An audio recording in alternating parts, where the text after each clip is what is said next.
que o trabalho existe antes da queda. E por existir antes da queda, também é importante, também é um mandamento. Então, louve pelo seu trabalho. Deus descansou. Ele encerra sua obra criadora. Isso significa que Deus não age mais? Não. Aprendemos também que um dos atributos de Deus é imutabilidade. Deus é imutável. E ser imutável não quer dizer que Ele não faça mais. Quer dizer que a sua essência não muda. E Deus descansando, Ele também está agindo. Você vai encontrar várias passagens onde diz que Deus está agindo. Lá em João 5:17, Cristo fala o seguinte: meu Pai trabalha até agora e eu trabalho também. Então, no descanso de Deus, Deus continua trabalhando. E o que isso é importante para a gente? Saber que temos um Deus que, mesmo em repouso, Ele está trabalhando, me traz a tranquilidade, me traz segurança. Eu posso descansar. Eu posso descansar nele, porque Ele está trabalhando. Note que o descanso de Deus não é não fazer nada. O descanso de Deus implica concluir, mas está agindo. Nosso descanso tem que ser assim também. E eu não estou falando que você deva não descansar mais, já que eu vou trabalhar direto. Não. Mas é saber equilibrar algumas coisas. E descansar para nós é descansar no Senhor. Você pode não estar trabalhando, mas você está com sua cabeça pensando em muitas outras coisas. Você não está descansando. Descanse no Senhor. Ele garante o descanso.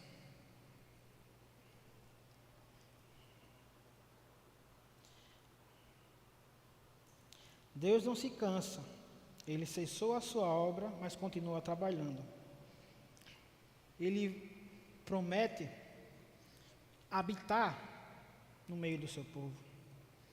E em toda a Escritura, você vai ver essa ação de Deus para habitar no meio do seu povo. Quando Ele constrói o Éden, eles chamam de jardim-templo. É um jardim, que é uma obra magnífica, e templo, porque o Senhor ia até lá. Com a queda, essa relação ela é quebrada, mas Deus promete habitar. Quando você vai ver em Êxodo, Ele habita através de tendas, e Ele continua prometendo que Ele vai habitar. E o ápice da habitação de Deus entre o seu povo se chama Jesus Cristo, o Deus Emanuel, Deus conosco, né? E essa ação de Deus constante,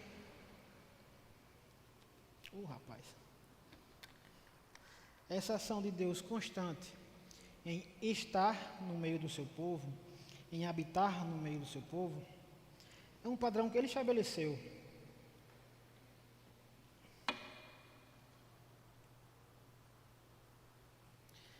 Ele continua o seu repouso criador.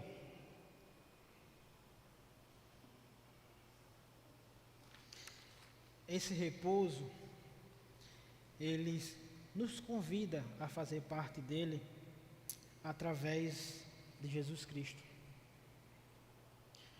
O sétimo dia, o descanso do sábado, para nós cristãos, ele vai ser cumprido em Cristo. Vamos ler o versículo 3. E abençoou Deus o sétimo dia e o santificou. Deus abençoou o dia sétimo. o que é interessante, tudo que ele fez, no capítulo 1, você vê que ele abençoou. Deus abençoou e viu que era bom. Os dias da semana, você não vê Deus abençoando. É bom porque Deus fez, mas Ele não abençoa. Mas Ele enfatiza esse sétimo dia. Abençoou Deus o sétimo dia e o santificou. Por que Ele abençoou? Abençoou, Ele mostra para nós que Ele é o Senhor do tempo. Ele abençoa uma porção do tempo. Só quem é dono do tempo pode fazer isso. E aqui vai mais um atributo de Deus, que Ele é eterno. A eternidade é um atributo dele. Ele não está preso à noção de tempo que a gente tem. Ele não está preso ao final das coisas como nós somos. Nós nascemos, crescemos e morremos. Deus não existe isso. Deus, Ele é eterno. Ele é o Senhor do tempo.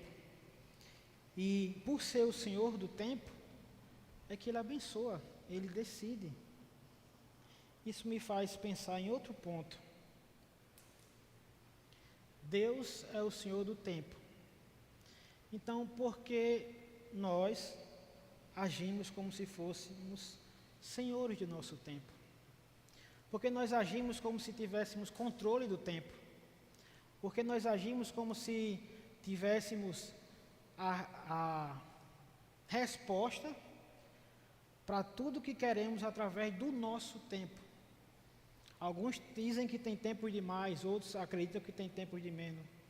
Mas o tempo pertence ao Senhor. E por pertencer a Ele, somos apenas mordomos desse tempo. E aí vem a pergunta que eu quero fazer a vocês. O que temos feito desse tempo? O que você tem feito com o tempo que Deus tem lhe dado? A gente às vezes acredita que vai viver muito e é surpreendido por alguma coisa que tira a nossa vida em pouco tempo. Outros acham que nem vão viver bastante e são surpreendidos com um tempo muito longo. Mas você não sabe qual o seu tempo. Ninguém aqui sabe qual é o seu tempo. A única certeza que a gente tem é que o nosso tempo se acaba. Mas o que fazer com esse tempo? O que eu tenho feito do tempo que Deus tem me dado?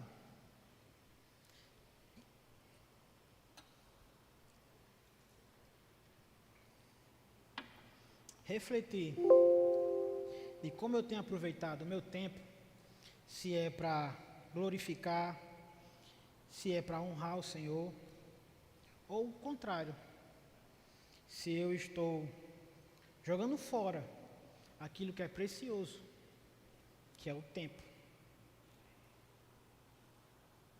Aproveitem seu tempo da melhor maneira possível.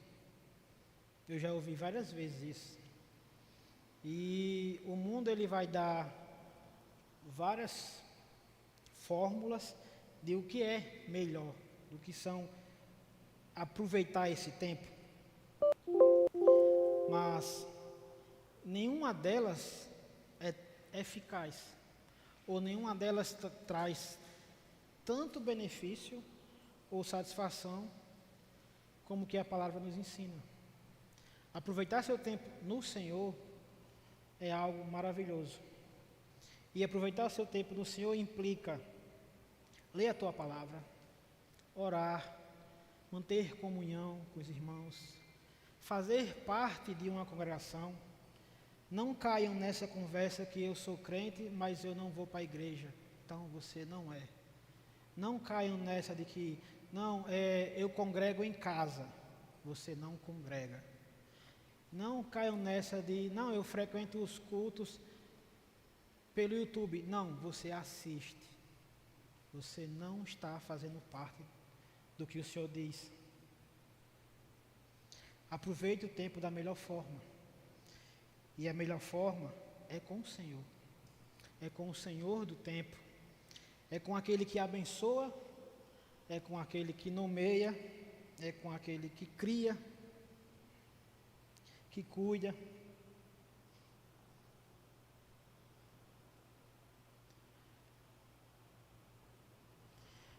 O primeiro dia santificado na Bíblia não é um dia de trabalho, apesar de o trabalho ser muito importante. Mas o primeiro dia abençoado na palavra é o descanso. E é curioso, né? É o descanso. Por quê? Porque temos uma tendência muito grande de valorizar demais o trabalho, de priorizar demais o trabalho, de trocar o Senhor do tempo por mais trabalho. E hoje vemos o quanto isso faz mal. Só o que sabemos hoje são doenças causadas pelo excesso de trabalho. E isso não quer dizer que não é para trabalhar, pelo amor de Deus.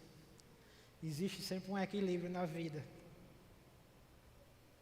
O Senhor mostra como é importante o trabalho, mas obriga, digamos assim, que devemos descansar. Ele coloca um dia como descanso. Trabalha 6, descansa 1. Para nós cristãos, esse descanso que o Senhor apresenta aqui, ele aponta para algo maior. Ele aponta para Cristo, ele aponta para a ressurreição de Cristo. E às vezes fica até uma certa dúvida, mas a gente deve guardar o sábado? Porque Deus está dizendo que tem que descansar. Às vezes tem essas questões. Existem pessoas que guardam, cumprem dessa forma, e a palavra não mostra isso. E o mais incrível para nós é que esse descanso do Senhor, ele se apresenta em Cristo.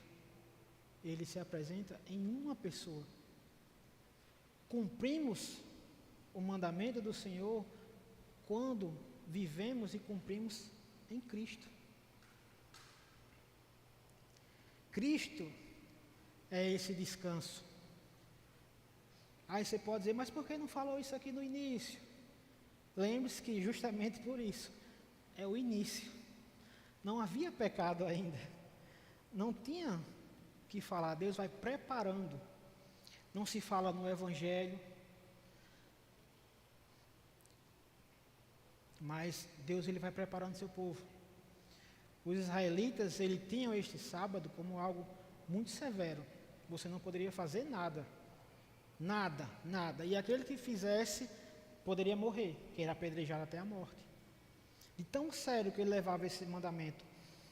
Porque para eles, era lembrar daquilo que Deus prometeu. É lembrar daquilo que Deus prometeu. Então eles tinham que cumprir. E como eu coloquei aqui, a palavra no hebraico é Shabá, que é o sábado, né, o Shabat. Ela tem a mesma raiz do verbo descansar. Então, não é necessariamente um dia específico. O Shabat é um descanso. E esse descanso vai ser o descanso no dia do Senhor. No dia que o Senhor ressuscita. E esse descanso é um descanso para celebração. Deus nos convida a fazermos parte desse descanso.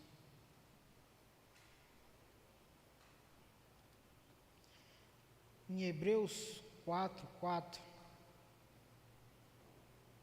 diz o seguinte: porque em certo lugar assim disse no tocante ao sétimo dia, e descansou Deus no sétimo dia de toda a sua obra. Versículo 4. Versículo 9.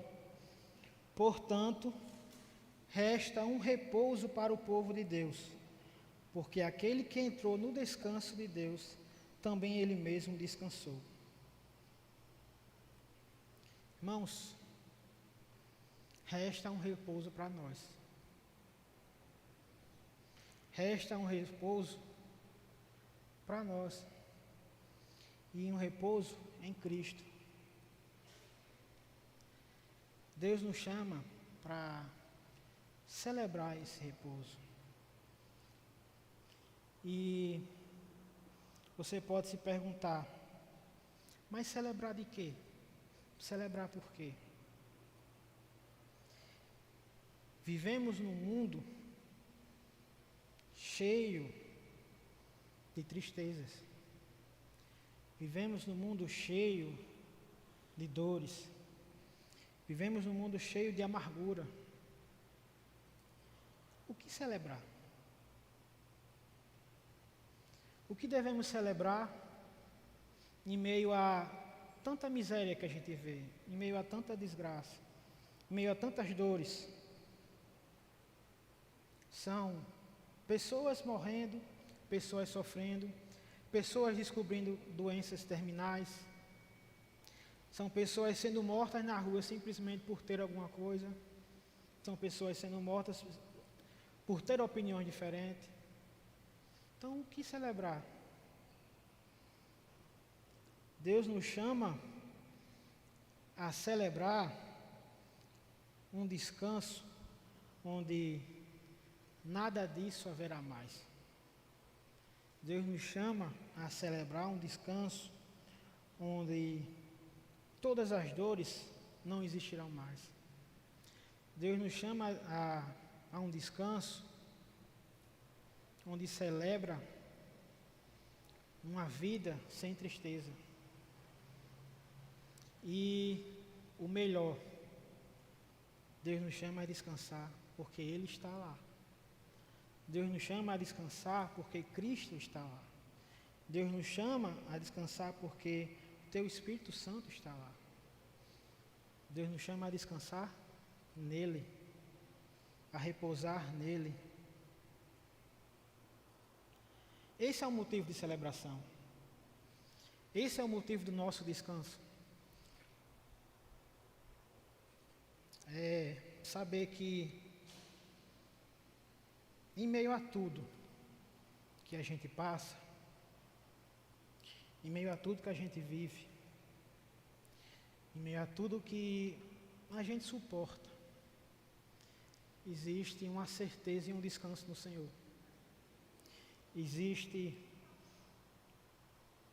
a confirmação de que Ele estará lá. Porque quem garante isso é o Criador. É aquele que completou a sua obra. E Ele fala que em nós Ele completará a boa obra também. Então, não desistam, não desanimem, perseverem, porque Ele completará a boa obra em nós.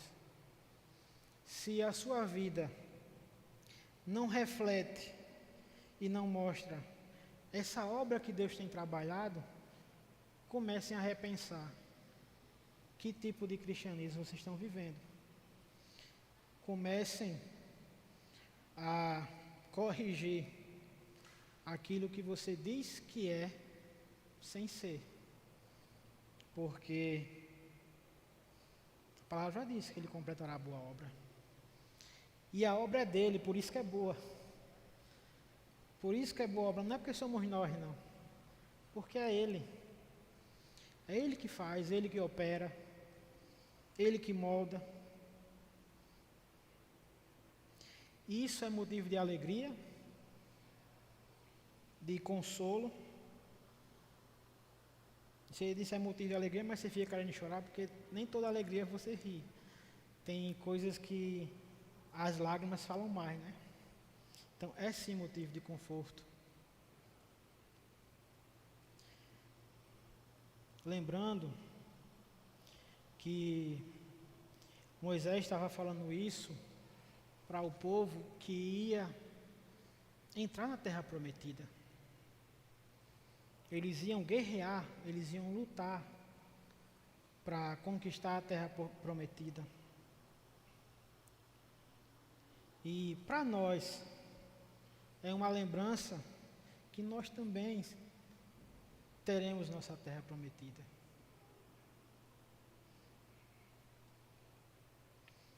Eu quero concluir, irmãos,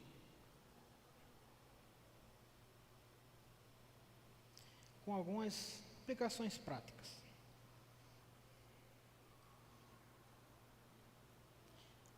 E finalizar com um versículo. Primeira aplicação. Confie no Senhor, porque Ele conclui a boa obra. Espere no Senhor, porque Ele cumpre, Ele cuida, Ele direcionou esse povo, Ele direciona a nossa vida. Creiam no Senhor, porque Ele é Criador. Ele está acima e fora da criação, do tempo. Então, creia nele, confie nele, viva por ele. E eu quero finalizar com o versículo de Mateus, capítulo 11, do versículo 28 ao 30.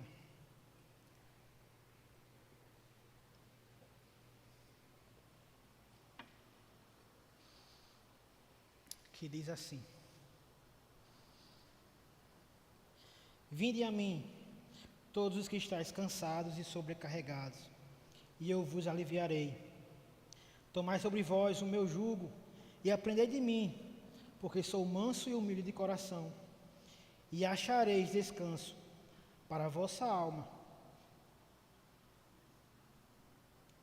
porque o meu jugo é suave e o meu fardo é leve. Irmãos, quem garante é o Senhor. Quem garante é Cristo.